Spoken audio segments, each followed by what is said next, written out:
আজকে আমাদের বাড়িতে অনেকগুলো সবজি এনেছি। সবগুলো সবজির মধ্যে এখানে রয়েছে শাক। শাকটা খুবই আমার প্রিয়। আর শাক অনেকগুলোই এনেছে, তার সঙ্গে রয়েছে পুঁই শাক, এখানে উচ্ছে। বাজারের যত সবজি এগুলো আজকে কোনোটাই রান্না করব না, আগের যে সবজি আছে সেগুলি আজকে রান্না। সকালে উঠে চা আমি খুব সম্ভব খাই না।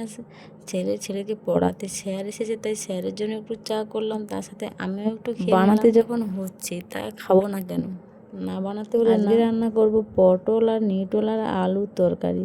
এটা নিরামিষ রান্না, কিছুই মশলা দেবো না। এখানে দেবো অল্প একটু আদা, টমাটো আর এর সাথে দেবো বাদাম বাটা। আজকে প্রচুর পরিমাণে বাতাস যেমন হচ্ছে, গরমও। এখানে আমি সবগুলো সবজি একটু হালকা তেলে নেড়ে নেব, তারপরে সবজিটা তুলব। গরম পড়েছে, কম মশলা সবজি রান্না করলে শরীরের পক্ষে খুবই উপকারী। টক ছাড়া শরীরের কিছুই ভালো লাগে না। আমাদের সঙ্গে কথা বলতে বলতে রান্নাটা কমপ্লিট হয়ে গেল। টাটা বাই বাই, সবাই ভালো থেকো, সুস্থ থেকো।